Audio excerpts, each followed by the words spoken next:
Welcome back to another episode of DIY Projects with Charles.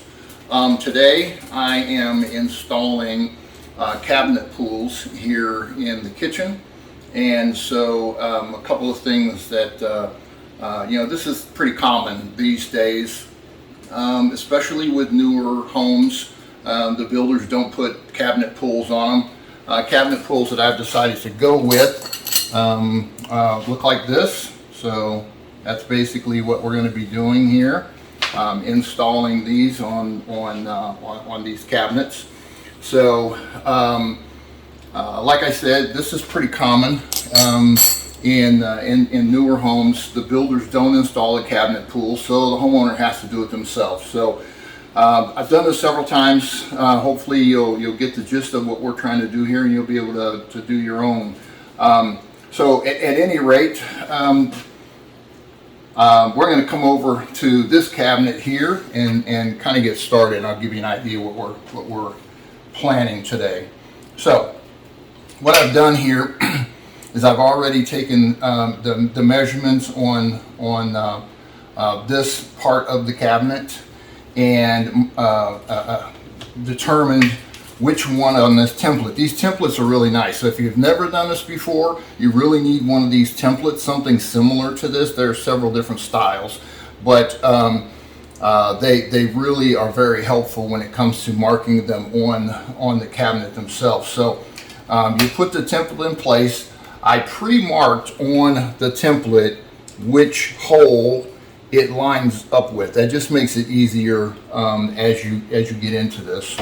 So you put the template on, then you mark it in place right where that hole is supposed to be, okay?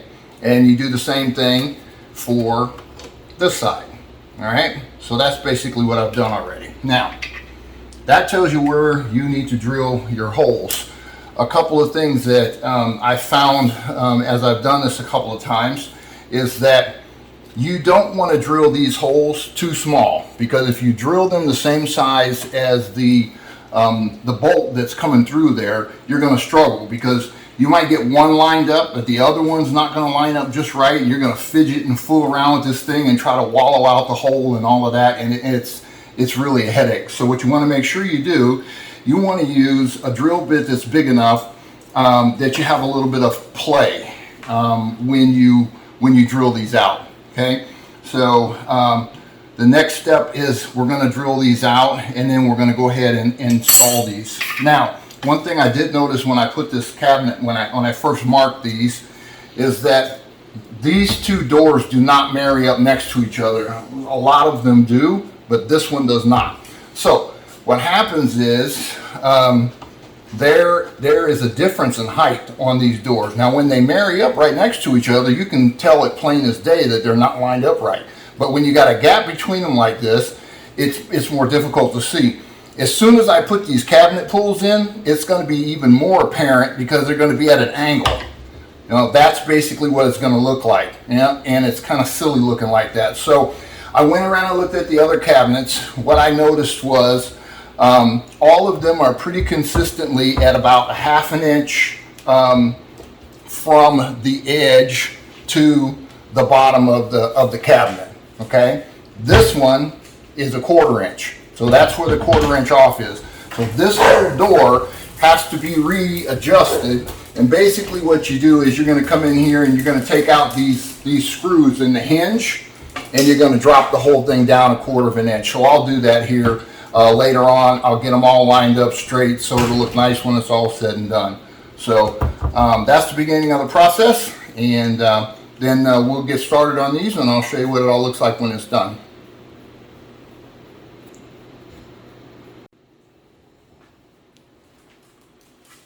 The next step after you measure and you mark your holes where you want them to go is, well, this is something I like to do. I take a nail set similar to this, and I like to go in and just put a small indentation in the where the hole is marked at, and I'm just pushing this with my hand. You don't need a whole lot of pressure here. You're just trying to make a little dimple in there. Now see, this is because this is a finished surface here, when if you put your drill bit on this without having that indentation in there, it could potentially walk, and then you're going to mess up your finish. So that's the reason why by putting the indentation in there. The other thing is, if you don't have a nail set, you can use like a small screwdriver or something like this. The point is, what you're trying to do is just put a small indentation in there to keep the drill bit in the right place, so when you start drilling, you've got it without moving around.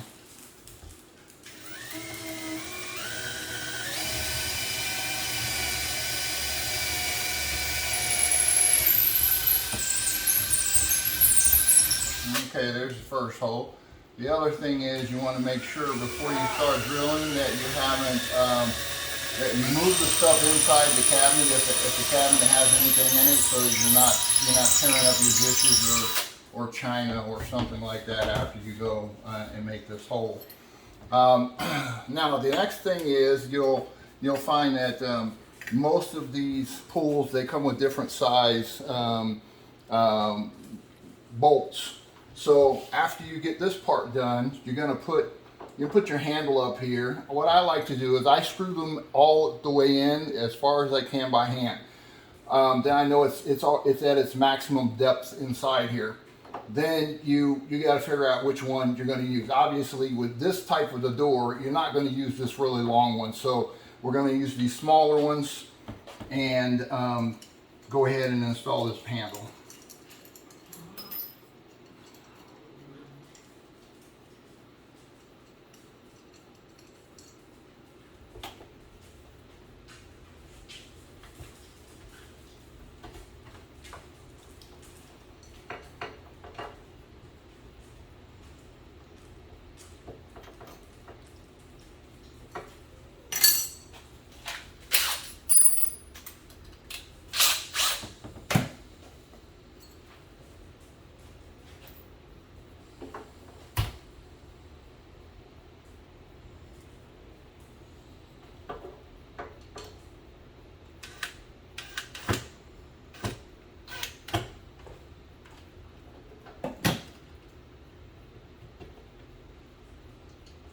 The second screw is always the one that's the tricky one. Hopefully it'll go right in and we won't have any issues. And it seems like it did.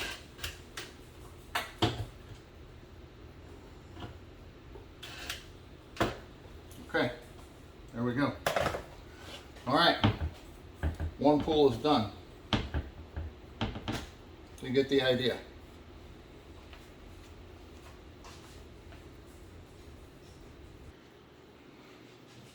Okay, now we've got both of these handles installed, and as I mentioned before, I mean, this is the issue right here. That 1/4 inch gap between the heights of these doors. So you got that slant. You can probably see that on camera, but it's probably even more significant when you see it here. So this door is the one that has to come down. We're going to slide this whole door assembly down. So I'm going to pull these screws out here on the main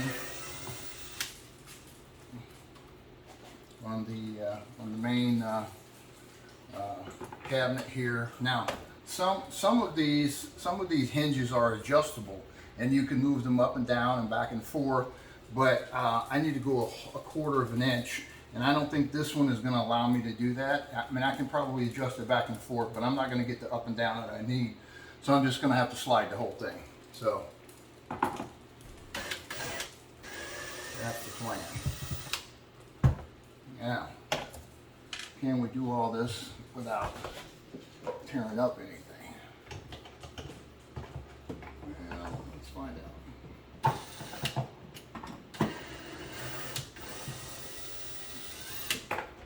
Okay.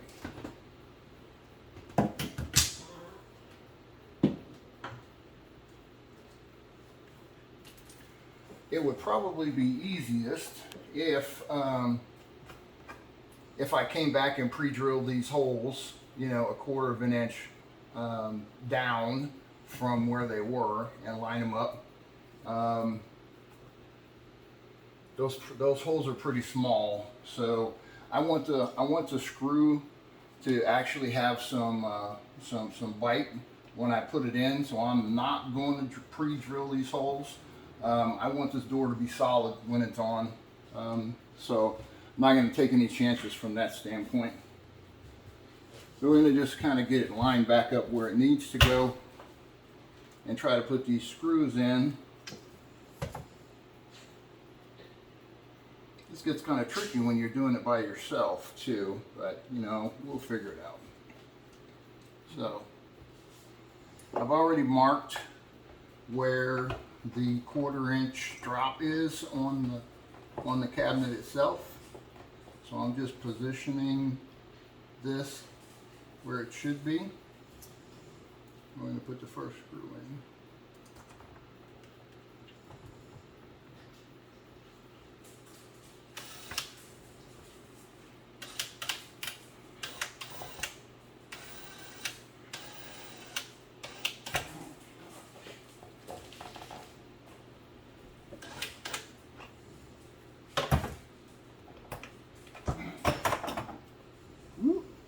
Almost lost the wine glass there. Okay.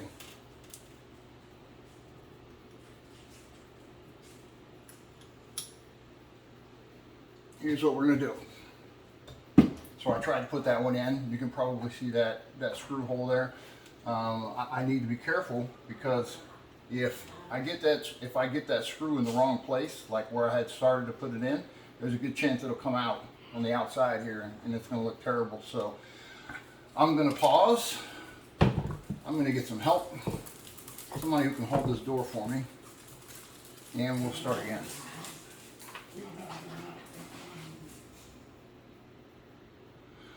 Okay, here we go. Got an extra set of hands now. I'm going to get this thing lined up where it goes. Right there. Should be the right spot. See if I can get this screw back in here.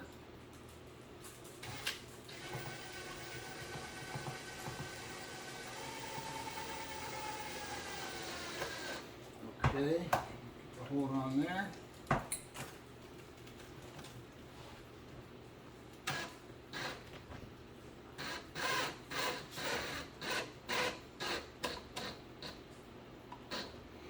Okay, now I've got that 1/2 inch down here, should be pretty close. All right, you come this way. Yep, go this way. Okay, let's see how close we are. All right, now the top hinge is not in yet, but this is lined up a whole lot better. So I think that's going to do the trick. Let's go ahead and get this top one in. All right, come back over here and let's get this. Need you to hold this again. I'll be right there.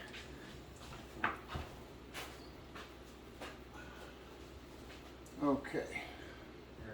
Yep. That's a second. Get one here and try this.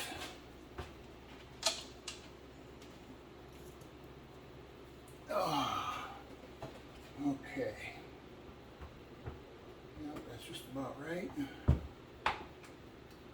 Right there.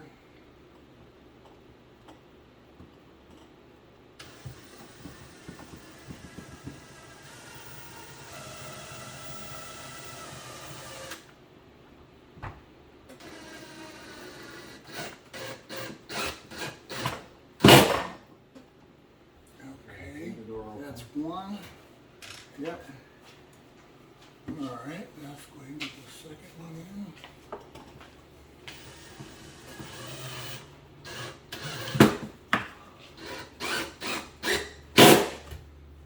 Okay, now I know that top hinge is out of the view, and that's okay.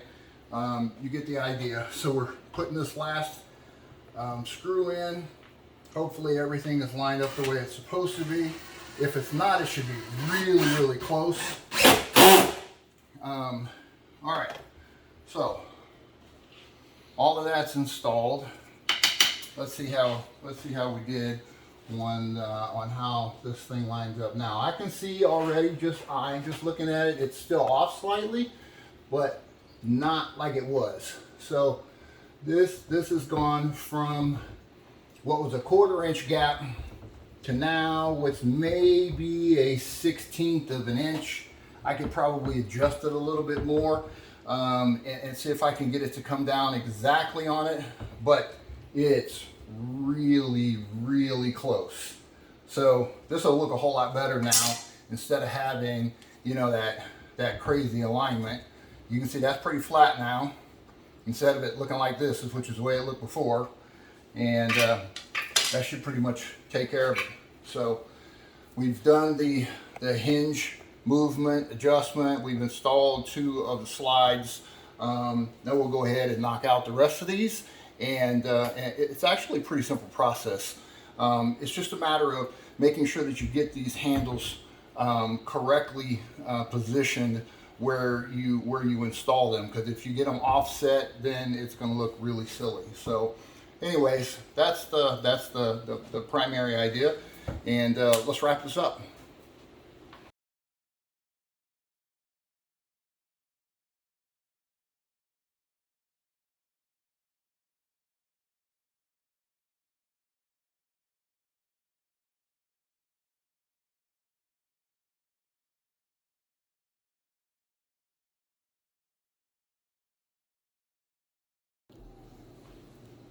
Okay, this time we're going to install a slide on a drawer instead of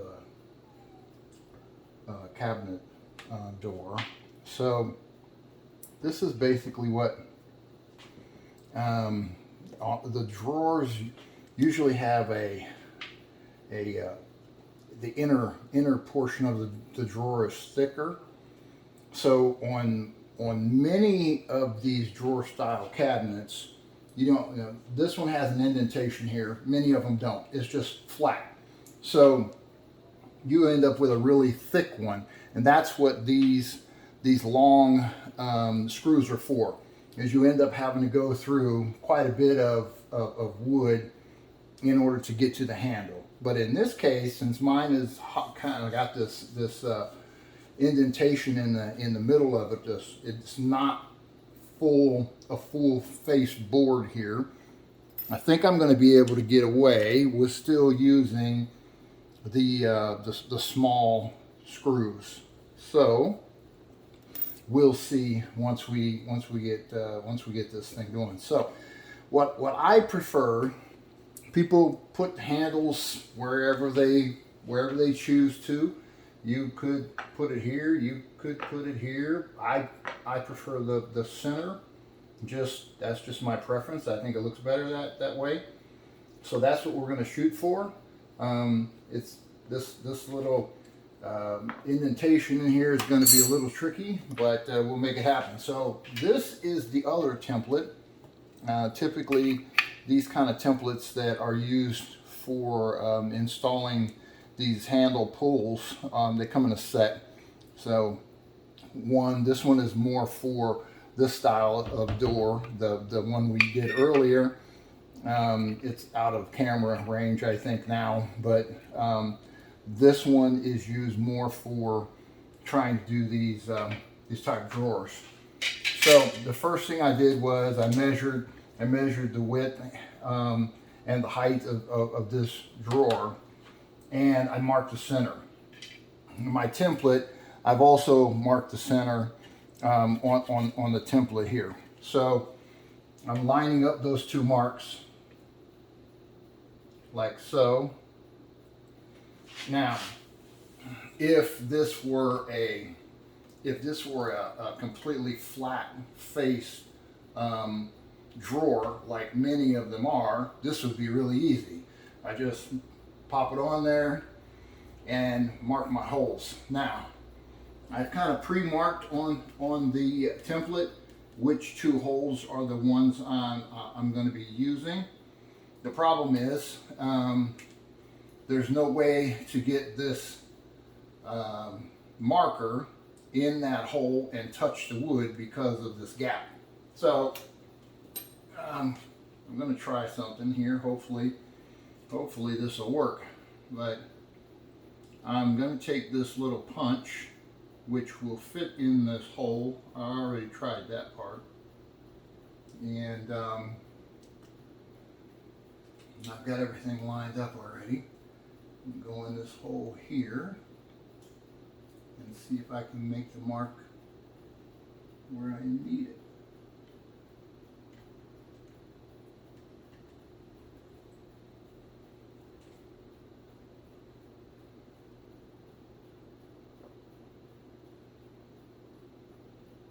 Trying to go in as straight as I can.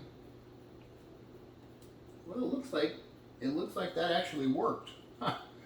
All right, let's try this one. This is actually the first time I've done this, so sometimes you gotta think outside the box, right? So here's the second one. And I'll try and get this in here so we can make this transfer. Trying to keep it as straight as I can.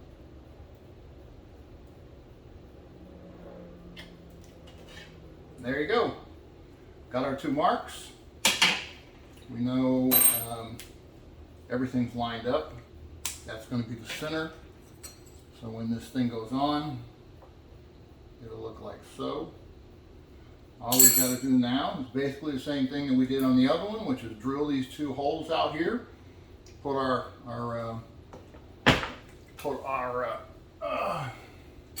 bolts in from the back side, and we'll be good to go. So let's give this a shot. All right, now with that, now typically when I'm doing these kind of projects, I like to have somewhat of a process. So what I usually do is I'll make all my measurements, I'll make all my marks, so I've got all the dots where I'm going to drill the holes for the whole set, the whole side, both sides of the kitchen, whatever. And all of the holes are not drilled, but they're marked. Then I come back and I drill every single hole, and then I come back and I put all of the bolts in, and that's just because that way I don't have to keep swapping the drill bit out, or I don't have to have two drills, whatever. I can just, it's easier. There's all the holes, boom, boom, boom, boom, boom. Drill them all out and then come back and do the other part.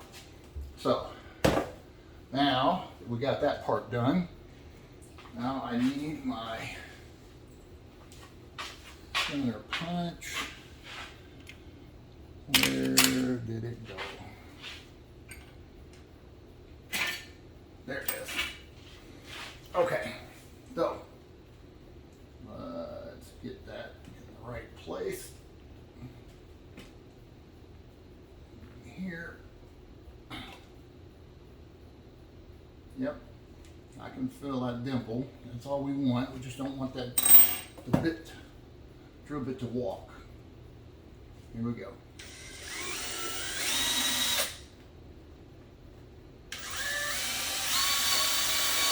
You want to try to hold that drill bit as perpendicular to the wood as you can, because you want this to go in as straight as possible.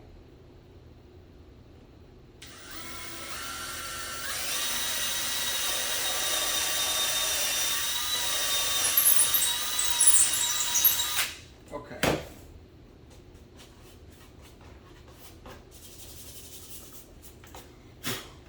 Now, let's see if the short one's going to work here.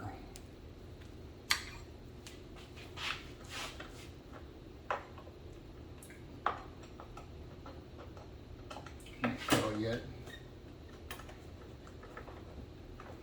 I'm going to try to do this manually first, see if that works.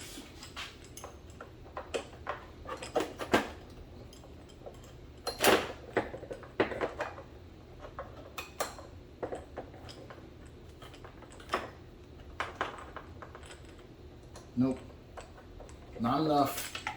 There's not enough thread. Not enough thread coming through to be able to go into the pull.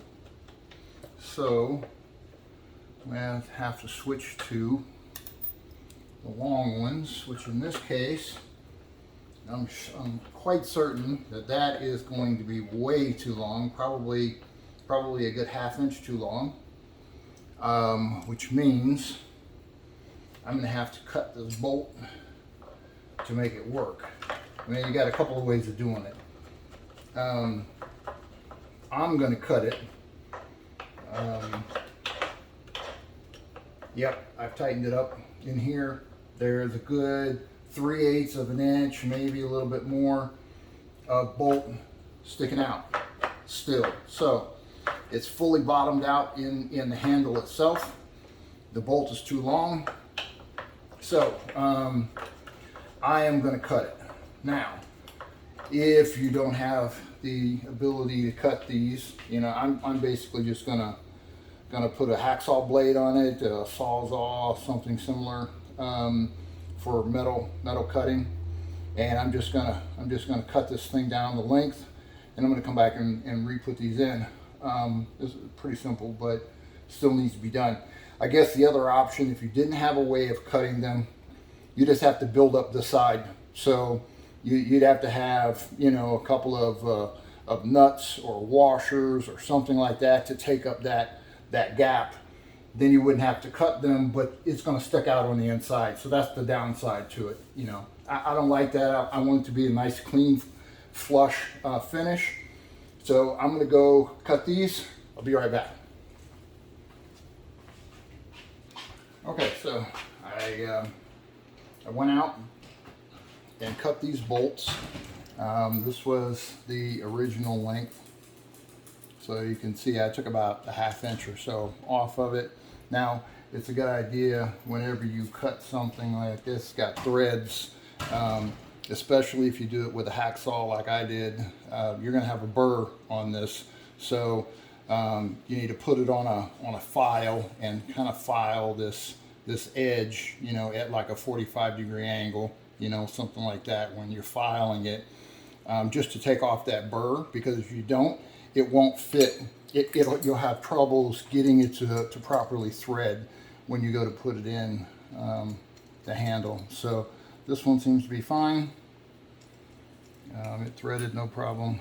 This one here, yep, same thing, no problem. So I already beveled these, so they should be good to go. So now we just need to get it in here and tighten it up. Looks like I've got a visitor. Hey, Rocky. All right. What do you want, buddy? Come here. Come here. This is one of my 5 puppies, Rocky. He likes to come and get in the middle of everything. Now, you gotta let me do some work. Get going. It's almost time for them to eat, so they might be pestering me here in a minute.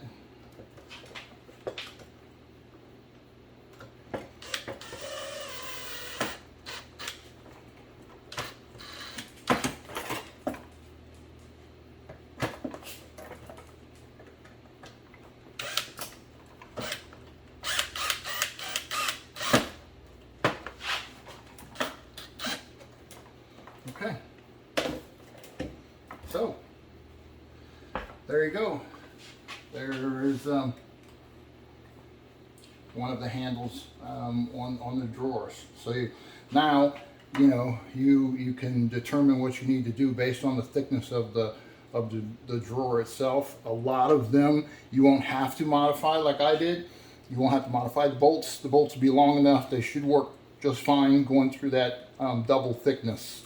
You got the thickness of this inner liner, and you have the thickness of the face plate that's on this drawer. So at any rate, that's how those are installed. Takes a little bit more time because you gotta line it up. It's not quite as easy as the template that's used up on the upper ones, but still the same job. Does a pretty good job overall. These templates are very handy. If you don't have one, this type of job is very difficult. And I say very difficult only from the standpoint that, you know, it's difficult to get everything lined up and it be square and it look right, because you can have those screws off a little bit one way or the other, and that handle's going to be crooked, and you can absolutely see it. And the problem is, once you drill that hole, I mean, it's there. So if it's off, the chances are if you drill it in the right place, you're probably still going to see that bad hole that you drilled, and you may have to fix that down the road. But yeah, that's you want to make sure they line up correctly, and you want to make sure everything is straight and it looks correct.